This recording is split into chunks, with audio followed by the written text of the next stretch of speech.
for the chess, ladies and gentlemen. I appreciate you guys very much for stopping by. So as you guys probably are aware, we do have the chess.com Rapid Chess Championships going on right now. And I do have the round 5 game for you between Benjamin Bach and Wesley So. So, of course, for all of my people coming from the Philippines, I would say mabuhay, magandang umaga, magandang hapon, magandang araw. I appreciate you guys very much for coming by. Messiah Komukiti Kang Muli.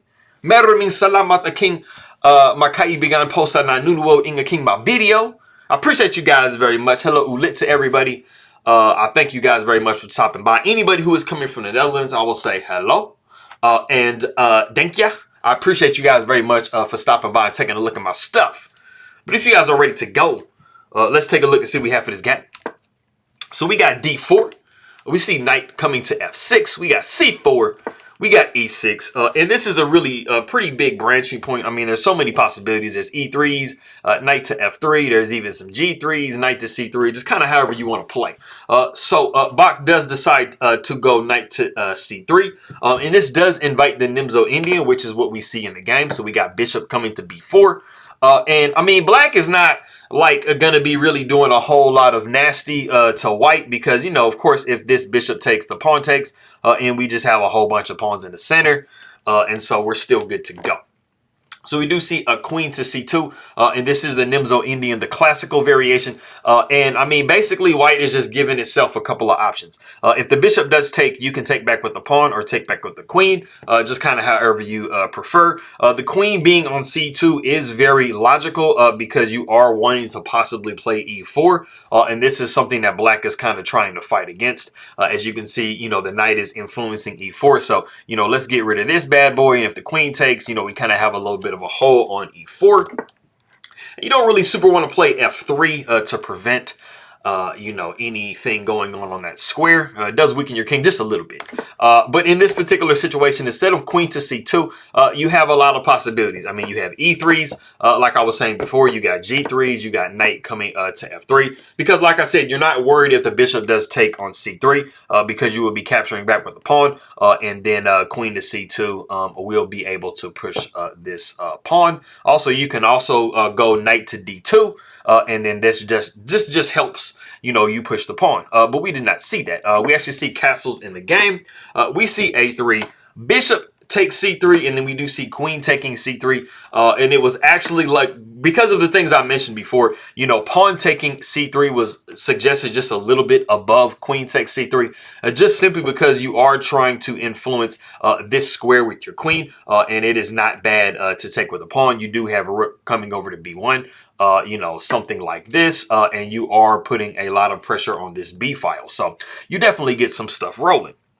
But like I said, we do see queen taking C3 and then D5, which is like the most perfectly timed move because, you know, white does have this center and it is threatening to go E4 if it can kind of muster up the pieces, maybe even F3, E4, and you're just going to have like the most gigantic center ever. So black absolutely cannot allow that. So we do see D5 just trying to shut down or slow down what white has trying to go on. Bishop comes to G5. Like I said, I mean, the fight is on this square here. You know, white is trying to push, you know, their pawn with gusto, right? So we do see bishop to C5 and we have C5. You know, black is just basically saying, hey, man, you're doing all this stuff in the center. I'm doing all this stuff to try to prevent what you're doing in the center. And so, you know, there's a lot of tension going on in the center right now. Pawn does take C5. We see D4, displacing the queen just a little bit. So you kind of have to decide where you want to go.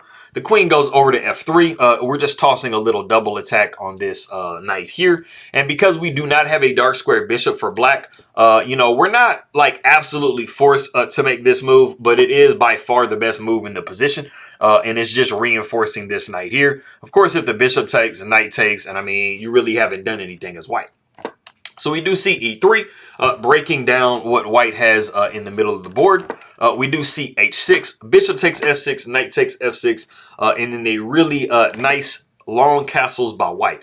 And this, I mean, black is not in a pickle by far, but you know, you are pinning this pawn. And of course you don't want to capture because the queen is going to be hanging and you're going to be sad and you're going to cry. And I don't blame you. So we do have E5 trying to reinforce that pawn a little bit. We do see knight to E2. we see d3. But like I said, the pawn is pinned, so we're really technically not threatening the knight in this position, but we do move it. You know, if black did want to go on this, you know, where they take and then the rook takes, and then, you know, we take here with check, and then we take back. You know, you're actually getting a kind of a lot of pieces as black, so you probably don't want to too much go into that. So, like I said, we did see knight to c3, but this allows a really nice move, bishop to c4, or bishop to g4.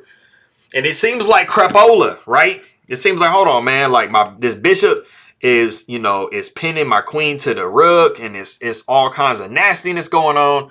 Do I have a way to get out of it? And Bach actually finds pretty much the only continuation from this point. The rook takes d3. And so you're saying, hey, man, if you take with the bishop here, I'm going to take here. And you pretty much need to take back, because if not, I'm going to take one of your rooks. So, I mean, you're kind of in a little bit of a pickle. And this is actually all theory. I mean, you know, we've seen this before quite a few times. So the queen does sidestep, just get out of the way. And this does allow white to basically save themselves. You got to be kind of careful, though. And this is the novelty of the game, queen takes b7. It looks kind of strange because you're thinking, okay, I mean, this is like the most logical move to make because there really isn't a whole lot of other places for the queen to go. I mean, you definitely have like queen to g3, which is a move, you know, maybe threatening this pawn, but you do kind of have to worry about this pawn, stuff like that.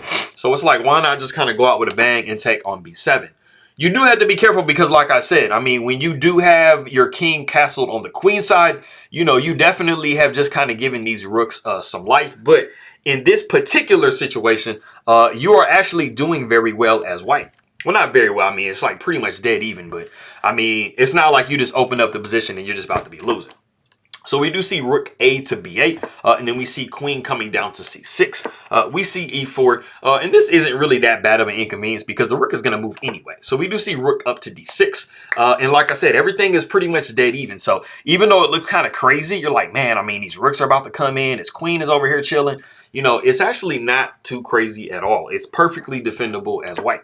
So we do see rook down to b3. And you already know, black is like, bruh, I'm about to start throwing some sacks in there. This rook, there's only one reason you place this rook on b3. It's to sacrifice on this knight. So the king does come up to c2. Rook takes c3. And of course, you cannot take back with the king. So you do have pawn taking c3.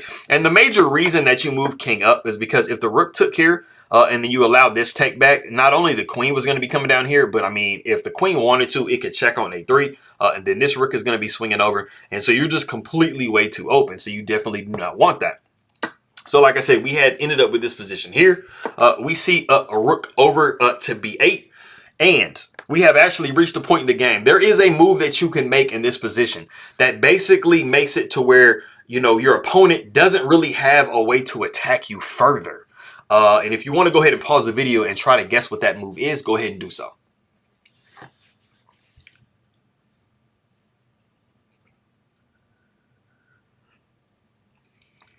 Okay. All right. So like I said, it does look kind of scary. I ain't gonna lie. I mean, it's like, yeah, you do have these triple, you have a lot of pawns as white for sure. But I mean, this rook is coming down on this file. I mean, the queen, you know, is like gonna be, you know, kind of taken here. You can't step over with the king. So it looks pretty nasty. I mean, this bishop, you know, is kind of like slicing it just a little bit over here. But this is a perfectly, you know, defendable position. And actually, white is completely ahead here. But I really feel like the move is kind of hard to find. I don't feel like a whole lot of people actually found this move. And the move is actually not that move. That's not the move. The move is actually a4. And like I said, it might look kind of strange, but I mean, the pawn on a3 is completely undefended. And this does allow white to kind of, or black to kind of start infiltrating into your position. But if you push keeps doing it again. If you push a4, because a4 was not played in the game. That is why it keeps trying to play queen to a6. That was the move in the game. Anyway, pushing the pawn to a4, you basically cut off all of black's like ability to infiltrate in your position. This pawn is held by the queen, and so you kind of have a little bit of an issue. You don't really have anywhere for the queen to go. The queen can't take here. Of course, this point is protected. And you really, I mean, the queen is actually kind of stalemated if you think about it.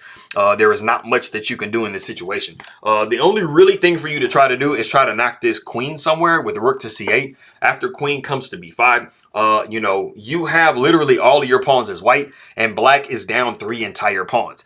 So you're going to get a pawn back after rook takes c5 if you want to go that route.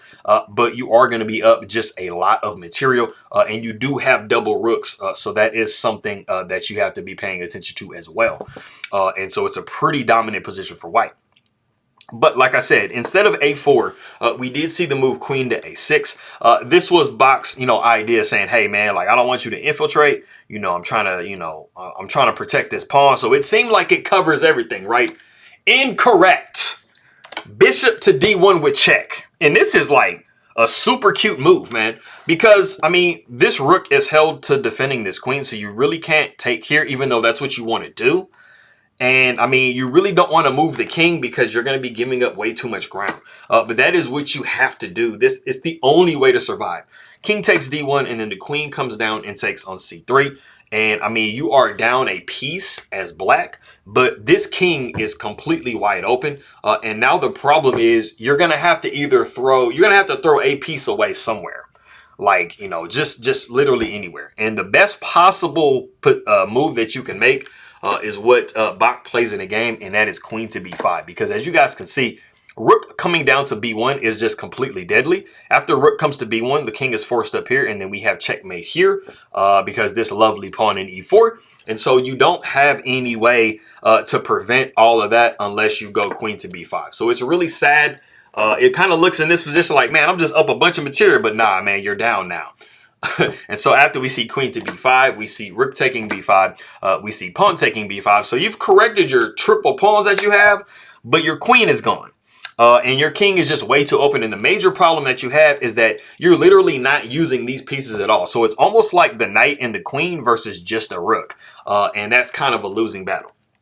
Black is only slightly ahead here. White is actually holding on to this position, but these are the types of imbalanced positions where, like, sometimes, I mean, it's just really, really tough to play because psychologically you're thinking, oh, man, he got a queen and I'm open and all this stuff like that. So you do start to misplay.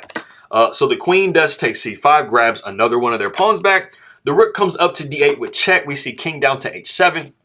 We got h3, which, I mean, I'm honestly not sure what h3 is supposed to be doing. I feel like maybe if you're going to move an h-pawn, h4 is probably better. You're thinking about, like, the knight coming down here. It's just, I mean, there's just nothing that you can really do in this position. I mean, bishop to e2 is definitely a move, just trying to, like, do something to get something rolling, maybe move the rook back or something like that. But as you guys can see, there really isn't a whole lot that you can do in this position that just looks really, appetizing. So h3, at least, it kind of keeps the knight out of the kitchen. But we do see knight to d5. And we have bishop up to e2 now. And knight does come to c3 with check. The king comes up to d2. So it seems like, you know what, man, I'm about to swing this rook over somewhere. Like, not there, of course, but like maybe here or maybe to a1. Like, I mean, I'm starting to get my pieces rolling at least a little bit, right? Wrong. Queen takes a3. And, I mean, what do you play in this position, right? I mean, the rook, you really, really want to get these rooks connected. The rook really doesn't have any great squares to go to. It's just, moving over to c1, which is what we actually see in the game. It actually fails to knight takes e2.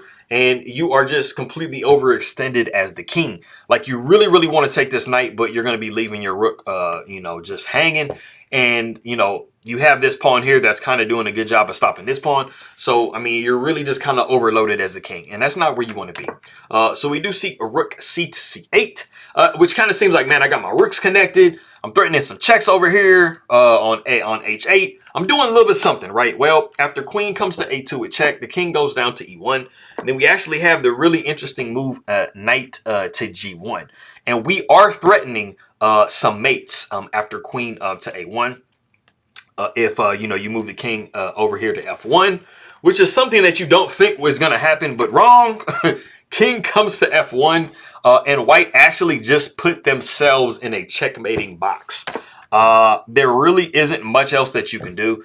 you can go a rook down to d1 just to kind of block this check. But absolutely under no circumstances do you move king to f1.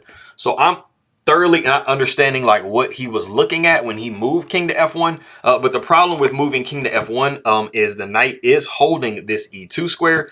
So you do not have any escape if the queen does want to come down to a1, which is what we see in the game. Queen coming down to a1 with check. And you are literally stalemated as white. So basically, you know, pick a rook, pick both of them. I mean, it doesn't matter. Like, you know, you're going to be getting mated. The most immediate mates is a rook down to d1. But I mean, you go rook to c1, you're throwing that away, and then the rook comes down, you're throwing that one away. There is no escaping. You know, there is zero luft for your pieces. So it is very unfortunate for you. Like I said, I don't believe he was in time trouble, so I don't know like exactly what king to f1 was supposed to do.